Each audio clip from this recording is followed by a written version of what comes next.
உங்கள் favourite TV ஷோக்களை இனி miss பண்ண தேவையில்லை. ZEE5 இல் முற்றிலும் இலவசமாக காணுங்கள், இங்கேயும் எப்பொழுதும். மனோ நில்லு.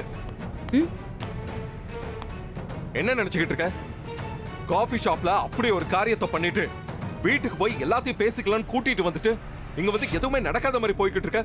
வாட்ஸ் ராங் வித் யூ மனோ? என்னப்பா, என்ன நடந்துச்சு?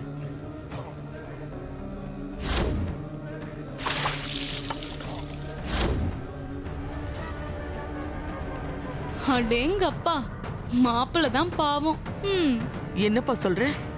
மனோகரி அப்படி பண்ணா? ஆமாமா, எனக்கும் இதே மாதிரி ஷாக்கிங்கா இருந்ததுமா. ஏன் மனோ இப்படி பண்ணிட்டு வந்திருக்க? அம்மா கேக்குறாங்கல்ல மனோ, சொல்லு ப்ளீஸ்.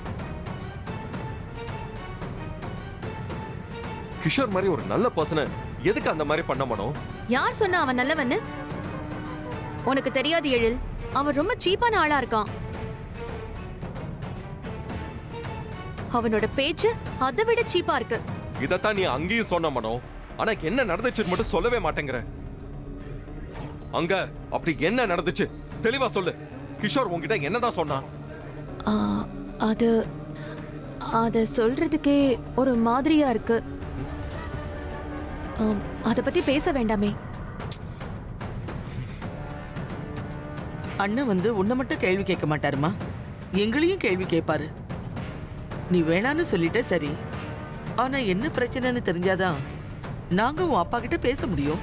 ஐயோ ஆண்டி, அது வந்து சொல்ல போறியா இல்லையா? உன்னையும் என்னையும் பத்தி தப்பா பேசினா எழில், போதுமா எழில்? வாட்? என்னையும் உன்னையும் பத்தியா? கேட்கும் போதே உனக்கு கோவம் வருதுல்ல, அப்ப எனக்கு வராதா? அவன் என்ன பத்தி ஏதாவது பேசியிருந்தாலும் அதை நான் பொறுத்துப்பேன். ஆனா உன்னை பத்தி தப்பா பேசினா என்னால தாங்கிக்கவே முடியாது. அதான் அவன் மூஞ்சிலேயே காஃபியை ஊத்திட்டேன், போதுமா?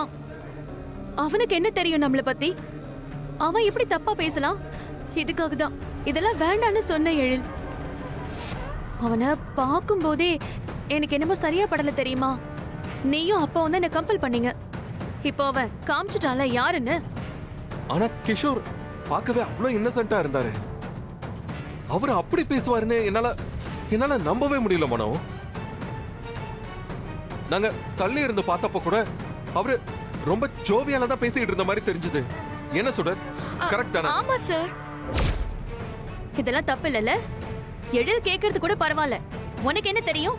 ஆமாங்கற அவன் என்ன பேசினான்னு தெரியுமா உனக்கு? சொல்லு. நான் எதுவுமே சொல்லலையே. சார் கேட்டாரு, ஆமான்னு சொன்னேன். உனக்கு தெரியலனா தெரியலன்னு சொல்லு, ஆமான்னு சொல்ற. ஏய் இரு மனோ, சுடர் கிட்ட ஏன் இப்ப சண்டைக்கு போற? கிஷோர் நல்லா பேசுற மாதிரி தோணுச்சுன்னு நான் தானே சொன்னேன். சரி, ஒருவேளை இது ஒரு மிஸ் அண்டர்ஸ்டாண்டிங் கூட இருக்கலாம்ல. நான் அவர்கிட்ட பேசட்டுமா? நீ எதுக்கு இவ்ளோ ஹர்ட் ஆகுற? உனக்கு புரியாது எழில். நம்மளல பரவாயில்ல, யாரும் நம்ப வேண்டாம். மேடம் கொஞ்சம் அமைதியா கேளு ப்ளீஸ். ZEE5 ஆப்பை டவுன்லோட் செய்து அனைத்து எபிசோடுகளையும் இலவசமாக பாருங்க.